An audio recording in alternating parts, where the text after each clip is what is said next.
إن الحمد لله نحمده ونستعينه ونستغفره ونعوذ بالله من شرور أنفسنا ومن سيئات أعمالنا من يهده الله فلا مضل له ومن يضلل فلا هادي له وأشهد أن لا إله إلا الله وحده لا شريك له وأشهد أن محمدًا عبده ورسوله اللهم صل على محمد وعلى آل محمد كما صليت على إبراهيم وعلى آل إبراهيم إنك حميد مجيد اللهم بارك على محمد وعلى آل محمد كما باركت على إبراهيم وعلى آل إبراهيم إنك حميد مجيد من يطع الله ورسوله فقد رشد واهتدى ومن يعص الله ورسوله فقد ضل وغوى أما بعد فإن خير الحديث كتاب الله وخير الهدي هدي محمد صلى الله عليه وسلم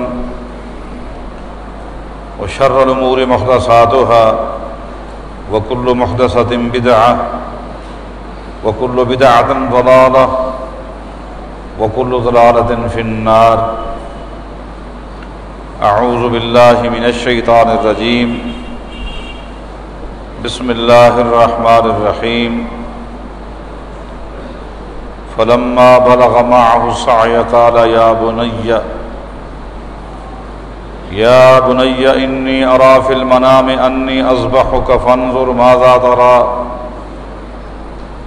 قال يا أبت افعل ما تؤمر ستجدني إن شاء الله من الصابرين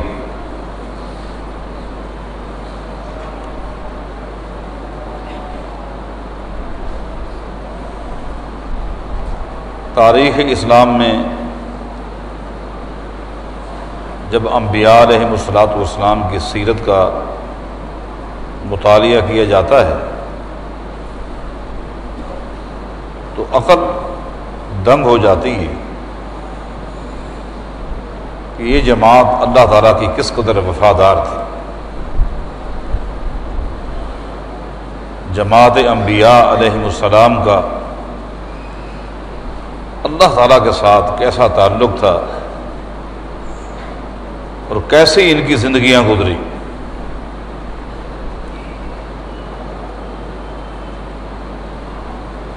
اللہ کی زمین پر جس انداز میں اللہ تعالیٰ کا ادب، اللہ کا احترام، اللہ کی عزت اور اللہ تعالیٰ کی اطاعت کا حق ادا انبیاء نے کیا، ایسی کوئی مثال ملتے ہی نہیں۔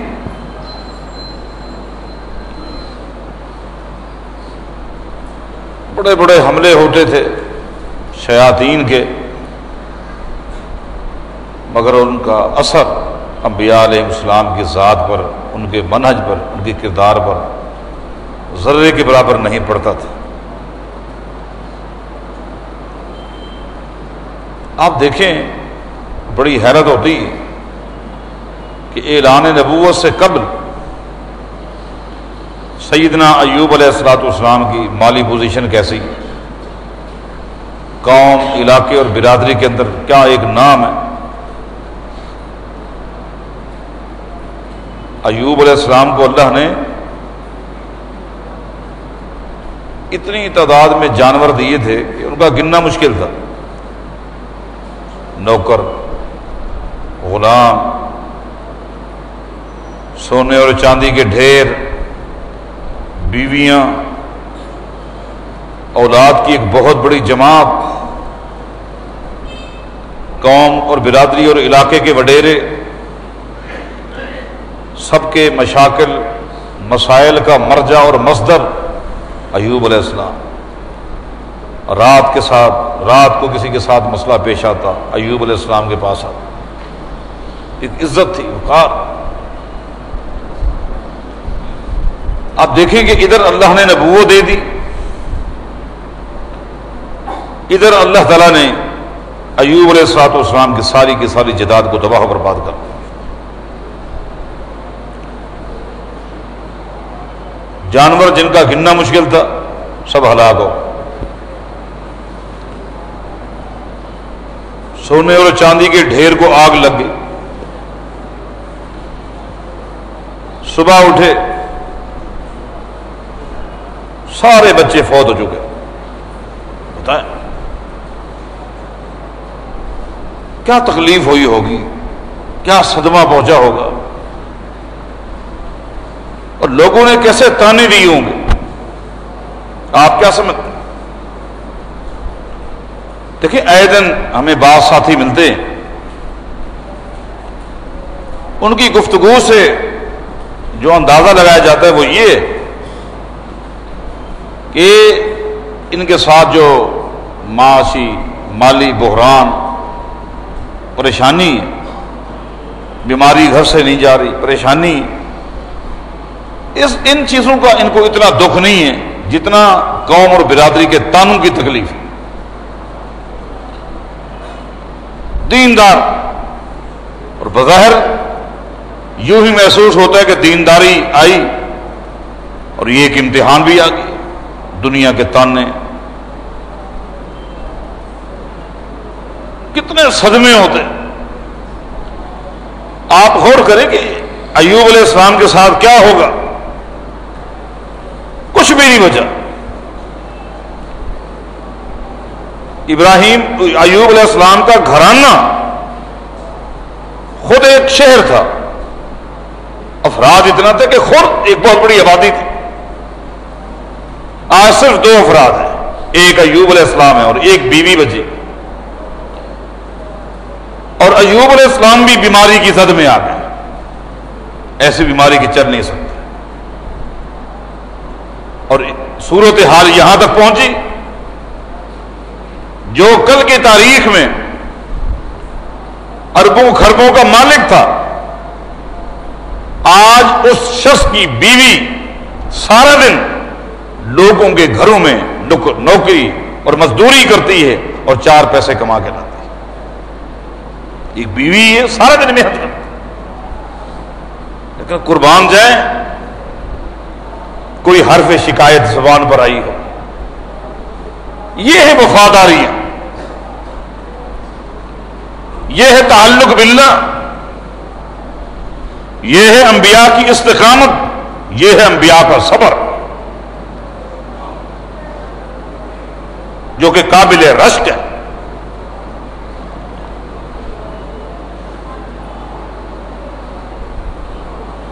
اور کئی سال تک یہ کیفیت رہی, کئی سال. ایک راج قول کے مطابق بیماری غربت کی یہ کیفیت کتنے دن رہی؟ تقریباً 18 سال رہی. 18 سال. 18 سال کے بعد بھی اللہ کی ذات سے کوئی شکایت نہیں. وفاداریاں دیکھیں گے. وَأَيُّوبَ إِذْ نَادَىٰ رَبَّهُ أَنِّي مَسَّنِيَ الضُّرُّ وَأَنْتَ أَرْحَمُ الرَّاحِمِينَ. اس عرصہ دراز کے بعد بھی کیا کہا؟ یہ نہیں کہا کہ اللہ تو دیکھ رہا ہے کہ دنیا تانے دے رہی,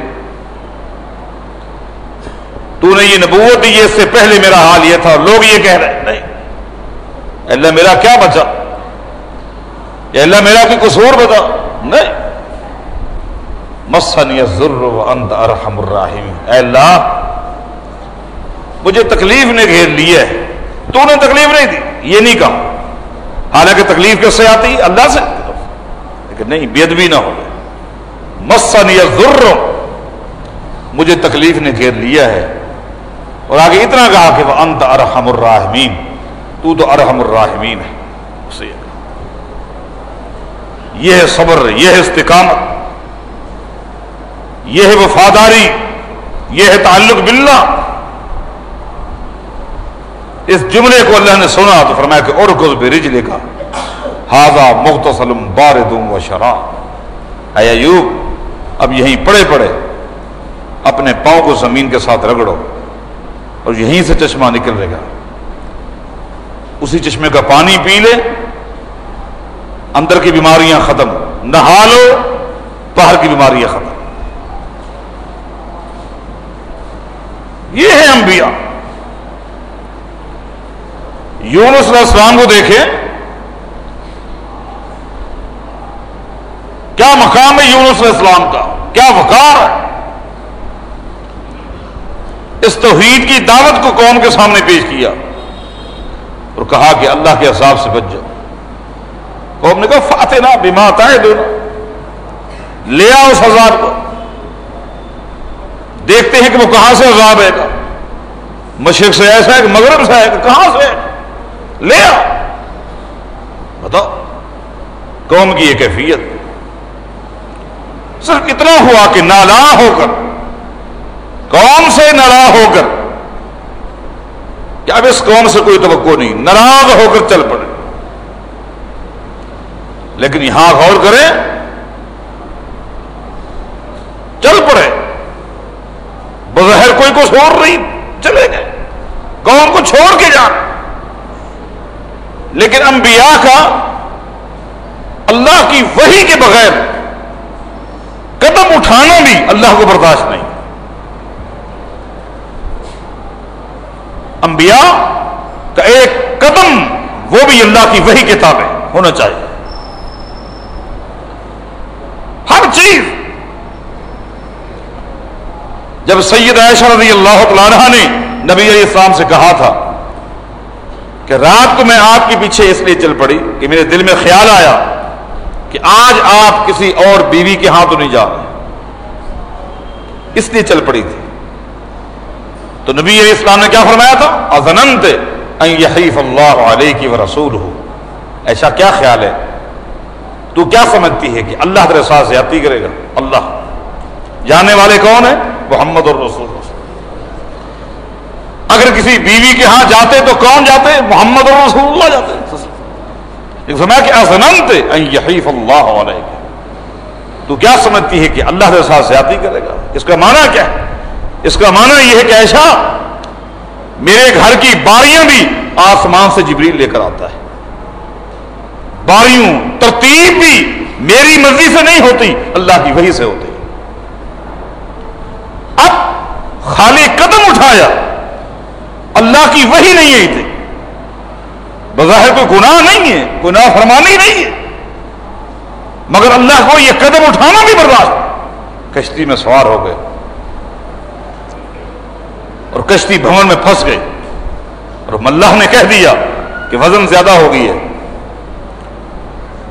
وزن زیادہ ہو گئی ہے، آگے موجیں بہت خطرناک ہے، پوری کشتی غرق ہو جائے گی، اس وزن کو کم کرو.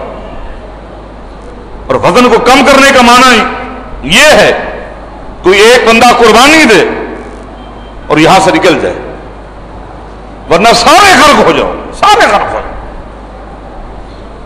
اور ایک دم اس نے قرآن اندازی کی، یونس علیہ السلام کا نام نکلا ہے کہ ایک قربانی دے دے ورنہ پوری کشتی غرق ہو جائے گی، وزن زیادہ ہو گیا، جلدی کرے.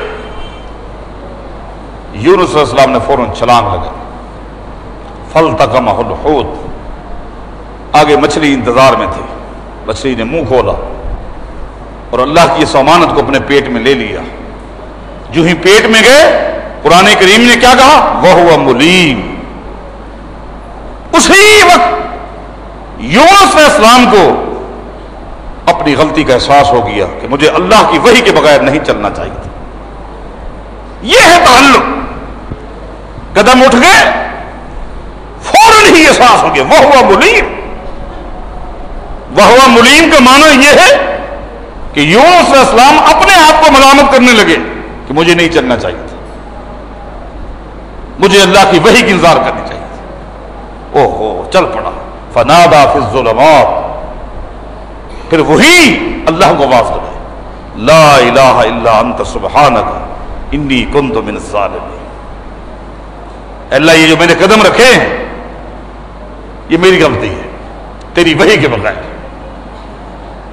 اللہ، یہ ہے انبیاء، یہ ہے ان کے اللہ کے ساتھ تعلق، یہ ہے ان کی زندگیاں، یہ ہے ان کی وفاداریاں.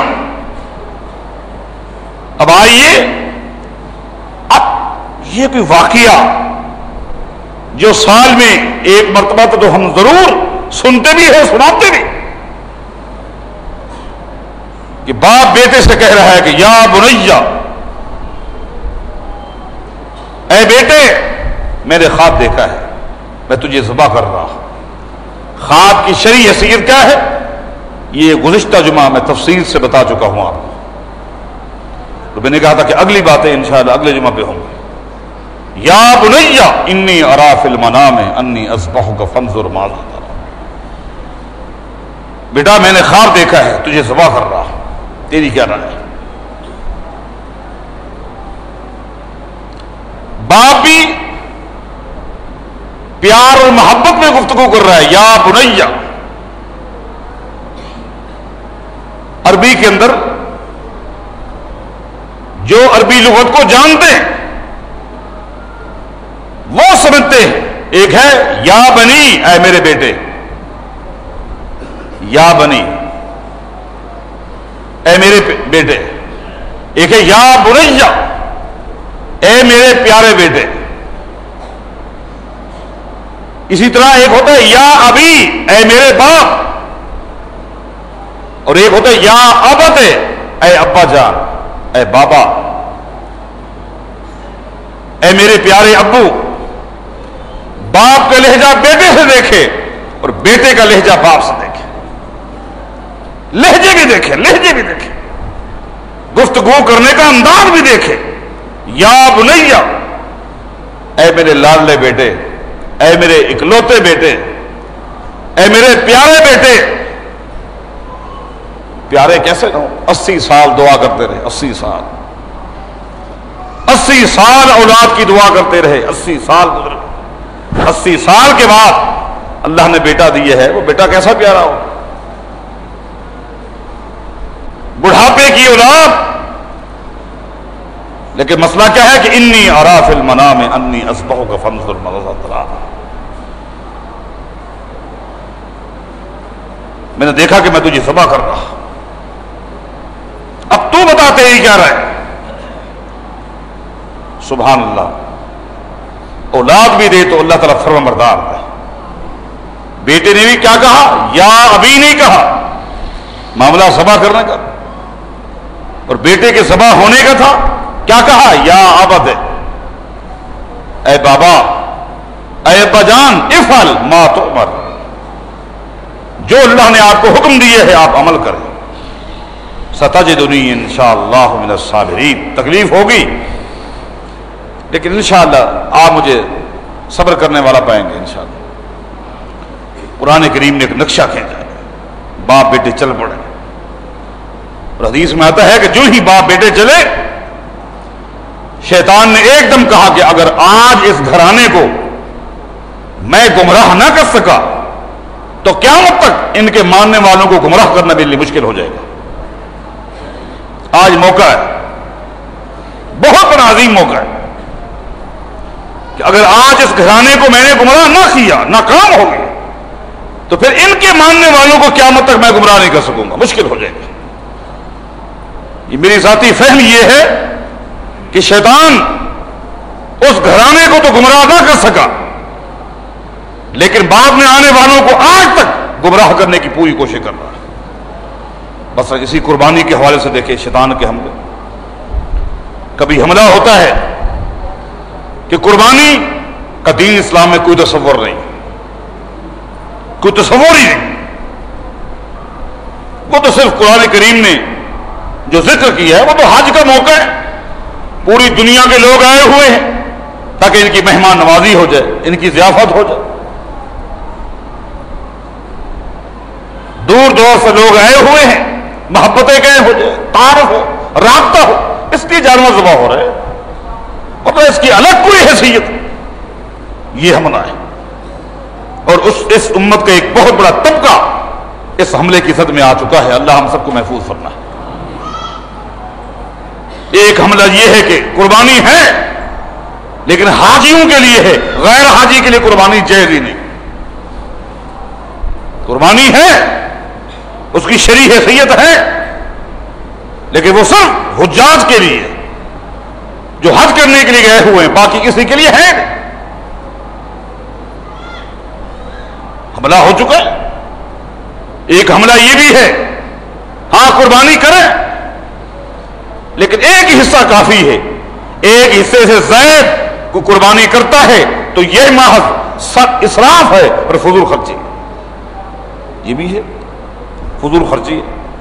جانور پہ جانور ذبح ہو رہا ہے اور قیمتی سے قیمتی جانور لیے جا رہے ہیں، یہ اسراف ہے۔ یہ جو زائد پیسے ہے کسی اور رفاہی کام میں لگایا جائے، ایک سے زائد نہیں، حملے۔ کیوں شیطان نے کہا تھا کہ آج اگر اس حملے میں میں ناکام ہو گیا، اور حملے اس نے کیے، بتاتا ہوں انشاءاللہ، تو پھر قیامت تک اس گھرانے کے ماننے والوں پر میرا حملہ نہیں چل سکے گا۔ حملہ کر رہا ہے لیکن اللہ کی توفیق سے قرآن اور سنت کے ماننے والے، اللہ کی وحی کو دین ماننے والے آج تک الحمدللہ ان تمام حملوں سے محفوظ ہیں، اور اللہ قیامت تک محفوظ رکھے۔ کبھی یہ ہے کبھی وہ ہے۔ رات کافی دیر کے بعد ایک ساتھی کا فون آیا، بڑا پریشان تھا، بڑا پریشان، کہنے لگے کہ یہاں ایک شیخ نے ابھی ایک فتویٰ لگایا ہے کہ چونکہ وہ معاملہ سفر کا تھا، اس لیے نبی علیہ الصلوۃ والسلام نے سفر کی وجہ سے، جانور کم تھے، اونٹ میں 10 حصوں کا حکم دیا، جبکہ حصے صرف 7 ہیں اونٹ میں۔ اگر کوئی اونٹ کی قربانی کرے اور 10 حصے رکھے، وہ 10 کے 10 باطل ہے، اس کی قربانی ہی برباد ہے، قربانی نہیں۔ حالانکہ دیکھو یہ بات نہ عقلاً ثابت ہے نہ نصاً ثابت ہے۔ عقلاً اس لیے ثابت نہیں کہ جانور کی تنگی کی وجہ سے اگر حالت سفر میں اونٹ کے اندر 10 حصے رکھے گئے تو اسی سفر میں، اسی حدیث میں جہاں اونٹوں کا ذکر ہے وہاں گائے کا بھی ذکر ہے، گائے کے ساتھ کیوں رکھے گئے؟ اگر محض تنگی کی وجہ سے حصے 10 ہے، 7 ہے، تنگی تھی، تو پھر ان میں بھی 10 ہے تو گائے میں بھی 10 ہونے چاہیے۔ اور نصاً اس لیے ثابت نہیں، یہ بات ذہن نشین کر لیں، اور یہ بات کوئی عام بات نہیں ہے، اس کا تعلق منہج سے ہے، اور وہ یہ ہے، میری پوری زندگی آپ لوگوں کے بیچ میں گزری ہے، ہمیشہ میں منہج کی اوپر گفتگو اس لیے کرتا ہوں، جب تک کہ منہج صحیح نہ ہو کسی دین کے کسی عمل کا کوئی فائدہ نہیں۔ میرے مزاج کو آپ جانتے ہیں، اور منہجی بات یہ ہے کہ عبادات میں رائے نہیں چلتی، عبادات میں رائے نہیں چلتی۔ اگر کسی حدیث میں ہے تو ہمیں دکھلایا جائے کہ چونکہ جانور کم تھے، اگر حدیث میں ہے کہ چونکہ جانور کم تھے اس لیے نبی علیہ الصلوۃ والسلام نے 10 حصے کر دیے، اگر یہ بات حدیث میں ہے تو ٹھیک ہے، اگر نہیں ہے تو پھر یہ آپ کی رائے ہے، اور دین میں خاص طور پر عبادات کے میدان میں رائے نہیں چلتی۔ آپ کون ہیں رائے کو دین بنانے والے؟ ایک بڑی مشہور حدیث ہے جسے محدثین نے ذکر کیا ہے، میں حوالہ دیتا ہوں شیخ عبد القادر جیلانی کی کتاب کا غنیۃ الطالبین، انہوں نے بھی اس حدیث کو ذکر کیا ہے کہ جس حدیث میں ہے کہ ستفترق امتی علی 73 فرقۃ، نبی علیہ السلام فرماتے ہیں کہ میری امت 73 فرقوں میں تقسیم ہو جائے گی، ان میں سے ایک فرقہ وہی الجماع، جس کی حیثیت جماعت کی ہوگی، وہ جنت میں جائے گا، اور جو باقی 72 ہے وہ جہنمی ہے۔ لیکن فرمایا کہ اعظمھا فتنۃ علی امتی، یہ 72 جو جہنمی فرقے ہیں، ان 72 میں میری امت کے لیے جو سب سے بڑا فتنہ ہوگا ہے تو یہ جہنمی، یہ 72 فرقے جہنمی، لیکن میری امت کے لیے ان 72 میں سے ایک فرقہ ایسا ہے جو فتنہ بن جائے گا، سب سے بڑا فتنہ ہوگا۔ وہ کیا ہے؟ الذین یقیسون الامور لرأیہم، جاؤ شیخ عبد القادر جیلانی کی کتاب غنیۃ الطالبین اٹھا کر دیکھو، فرمایا کہ ان 72 میں جو فرقہ میری امت کے لیے سب سے بڑا فتنہ ہوگا وہ فرقہ وہ ہوگا جو رائے اور قیاس کو دین بنا لیں گے۔ اگر حدیث میں ہے کہ چونکہ جانور کم تھے اس لیے تو ہمیں دکھلائی جائے، وہ حدیث میں بتائی جائے، ٹھیک ہے مجبوری، اگر نہیں تو پھر آپ کا کہنا کہ چونکہ کم تھے یہ آپ کی رائے ہے، اور رائے کا عبادات میں کوئی تعلق نہیں۔ مصلحت ہو سکتی ہے لیکن منہج میں رائے کے دانے کے برابر بھی مصلحت نہیں ہو سکتی۔ موڈ میں رسی سے ہے، اگر آپ کو یہ بات سمجھ نہیں آتی تو آپ امام بخاری کے اس باب کو اٹھا کر دیکھ لیں، جو امام بخاری نے ایک اور باب قائم کیا ہے، باب و قسمت الغنم میں، یہ صحیح بخاری کا باب ہے کہ جب جانور تقسیم کیے جائیں، جانور تقسیم کیے جائیں اور جانور دو طرح کے ہوں، بکریاں بھی ہوں اور اونٹ بھی ہوں، اور لوگوں میں تقسیم کرنے ہوں تو کس طرح تقسیم کیے جائیں گے؟ امام بخاری نے ایک باب قائم کیا ہے، اس باب کا نام ہے باب و قسمت البعیر، قسمت الغنم ہے۔ جانور ہیں اور جانوروں میں دو طرح کے ہیں، بکریاں ہیں اور اونٹ ہیں، اور لوگوں میں تقسیم کرنے ہیں تو کس طرح تقسیم کیے جائیں گے؟ امام بخاری باب بننے کے بعد ایک حدیث لے کر آئے، اگرچہ یہ حدیث امام مسلم بھی لے کر آئے ہیں، اور امام بخاری تو کئی جگہوں پر اس حدیث کو لے کر آئے ہیں کئی مسائل نکالنے کے لیے۔ اس حدیث کے راوی رافع بن خدیج رضی اللہ عنہ فرماتے ہیں کہ حالت سفر میں ہمارے پاس مال غنیمت کے جانور تھے، اونٹ بھی تھے اور بکریاں بھی تھیں، اونٹ بھی تھے اور بکریاں بھی تھیں، ابھی تقسیم نہیں ہوئی تھی، اور پورے قافلے کا بھوک سے برا حال تھا۔ ہم نے کچھ بکریاں ذبح کی، گوشت تیار کیا، ہانڈیاں پک چکی، اتنے میں سب سے پیچھے جو اللہ کے پیغمبر تھے وہ آگے شریک ہو گئے، ہانڈیاں پک چکے تھے۔ آپ فرمایا کہ کیا یہ کس چیز کا گوشت ہے؟ یہ بکریاں کو ذبح کیا ہم، یہ مال غنیمت والی؟ جی ابھی تو تقسیم ہی نہیں ہوئی، تقسیم سے پہلے تم اس گوشت کو کھا نہیں سکتے، تمہارے لیے حرام ہے، جاؤ سارے بکروں کو انڈیل کے رکھ دو، ساری ہانڈیوں کو انڈیل کے رکھ دیا گیا۔ اس کے بعد کیا ہوا؟ فعدل عشرۃ من الغنم ببعیر، فرمایا کہ اب بیٹھو، میں پہلے ان جانوروں کو تقسیم کرتا ہوں، اس کے بعد پھر کھا سکتے ہو۔ نبی علیہ السلام نے تقسیم یوں کیا کہ ایک طرف جہاں اونٹ تھا اس اونٹ کے مقابلے میں اللہ کے پیغمبر نے 10 بکریوں کو رکھا۔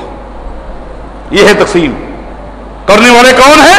محمد الرسول اللہ صلی اللہ علیہ وسلم، کہ ایک طرف اونٹ ہے، یہ صحیح بخاری کی حدیث، صحیح مسلم کی حدیث، ایک طرف اونٹ ہے ایک طرف 10 بکریاں ہیں، تقسیم ہو رہی ہے، اور آپ کو پتا ہے کہ کم از کم جو حصہ ہوتا ہے ایک گھرانے کی طرف سے وہ ایک بکری کا ہوتا ہے۔ خواہ بخواہ کی بات ہے، بات کسی اور طرف چلی گئی۔ میں کر رہا تھا، شیطان نے کہا اگر آج اس گھرانے کو میں نے گمراہ نہ کیا، قیامت تک اس گھرانے کے ماننے والوں کو گمراہ کرنا مشکل ہو جائے گا۔ باپ بیٹا جا رہے ہیں مینا کی طرف، شیطان اس معصوم بچے کی ماں کے پاس پہنچتا ہے، تجھے پتا ہے کہ اسماعیل کو اس کا باپ کہاں لے کے جا رہا ہے؟ اس نے کہا باپ ہے جہاں لے جا، بیٹا باپ کے ساتھ جا رہا ہے؟ نہیں، باپ آج بیٹے کو ذبح کرنے کے لیے جا رہا ہے۔ کیوں؟ باپ اپنے بیٹے کو کیوں ذبح کرے گا؟ جی ہاں، اللہ نے حکم دیا ہے۔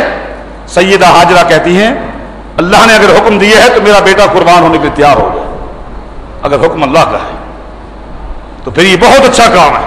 رسوا ہو گیا، بیٹے کے پاس آیا، تجھے باپ کہاں لے کے جا رہا ہے؟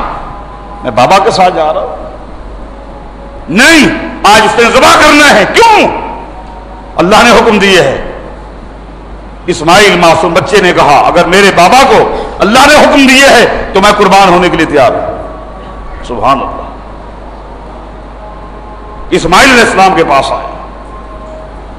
اسماعیل علیہ السلام غیور، اللہ کا وفادار. پورے قرآن کریم میں انبیاء تو سارے اللہ کے وفادار تھے، صرف واحد ابراہیم علیہ السلام ہیں، ان کو اللہ نے یوں شرف دیا ہے. اللہ فرماتا ہے ابراہیم الذی وفا. لوگوں تمہیں پتا ہے ابراہیم کون ہے؟ وفا، جو میرا وفادار تھا. وفاداری کے لفظ پورے قرآن کریم میں صرف ابراہیم علیہ السلام کے لیے آیا. ابراہیم علیہ السلام نے کچھ نہ پتھر اٹھائے، دے مارے، پھر آگے آیا 3 جگہ پر. میں حج کے ارکان کے اوپر غور کرتا ہوں تو میں تو اس نتیجے پر پہنچتا ہوں کہ یہ حج کے اور عمرے کے جتنے بھی ارکان ہیں در حقیقت اس گھرانے کی قربانی کی ایک زندہ تصویر ہے. ایک زندہ تصویر ہے. صفا مروہ کی سعی دیکھیں، قربانی دیکھیں، جمرات کی رمی دیکھیں. ایک زندہ تصویر ہے قیامت تک. ایک عجیب نقشہ ہے، اور یہ نقشہ نہ آسمان نے کبھی دیکھا ہوگا نہ زمین نے کبھی دیکھا ہوگا کہ فلما اسلما، میدان میں دونوں ایک جذبے کے تحت تیار ہو گئے. باپ بیٹے کو ذبح کرنے کے لیے اور بیٹا باپ کے ہاتھوں ذبح ہونے کے لیے. فیصلہ اللہ کا ہے. دیکھو دوستو، میدان جہاد میں آدمی اپنی جان کی بازی لگا دیتا ہے. یہ بہت بڑی قربانی ہے، بہت بڑی قربانی ہے. لیکن یہ بھی قربانی تو ہے. دشمن کے ہاتھوں شہید ہو جانا، اولاد کو شہید کروا دینا، یہ قربانی ہے. لیکن خود باپ اپنے ہاتھ میں چھری لے کر اپنے بیٹے کو ذبح کرے، یہ اس سے بڑی قربانی ہے. ایک ہے دشمن کا تیر چلے، نہ خود بچے نہ بیٹا بچے، یہ ایک الگ چیز ہے. ایک ہے خود تیر لے کر، خود تلوار لے کر اپنے بیٹے کو کہے کہ لیٹ جا اور ذبح کر دے، یہ کوئی اور ہی جذبہ ہے. قربان جائے. فلما اسلما وتلہ للجبین، بیٹے کو منہ کے بل لٹا دیا. اللہ اکبر. باپ چھری چلا رہا ہے، بیٹے کا نہ رونا ہے نہ چیخنا ہے نہ چلانا ہے. امام ابن کثیر نے جب چھری چل رہی تھی اس وقت کا صرف ایک جملہ، بیٹے کا ایک جملہ نقل کیا ہے جو صحیح سند کے ساتھ ہے. ایک جملہ اسماعیل علیہ السلام کی زبان پر ایک جملہ آیا جب وہ لیٹا ہوا تھا اور باپ چھری چلا رہا تھا. اسماعیل کی زبان سے صرف ایک لفظ نکلا، ایک جملہ نکلا، اور وہ جملہ بھی ایسا ہے کہ بیٹے کا اس طرح کا جملہ سن کر باپ کا کلیجہ پھٹ جاتا ہے. کیا کہا؟ یا ابت انہ لیس لی ثوبا تکفننی فیہ غیرہ فاخلعہ حتی تکفننی فیہ. باپ چھری چلا رہا ہے، بیٹا پڑا ہوا ہے، اور ایک ہی جملہ کہا، بابا مجھے ذبح کرنے کے بعد کفن کہاں سے لاؤ گے؟ تمہیں کفن ڈھونڈنے میں تکلیف ہوگی. بابا میرے قمیض کو اتار کر رکھ دو تاکہ یہی کفن بن جائے. میرے ذبح ہونے کے بعد میرے بابا کو تکلیف نہ ہو کہ وہ میرا کفن تلاش کرتا رہے. فاخلعہ حتی تکفننی فیہ. بابا میرے قمیض کو اتار کر رکھ دو، اور ذبح کرنے کے بعد پھر اسی میرے قمیض کو میرا کفن بنا دے. باپ چھری چلا لگا ہے، بیٹے کی زبان سے یہ جملے نکلے، آسمان سے آواز آئی، ان یا ابراہیم قد صدقت الرؤیا. ابراہیم بس کر.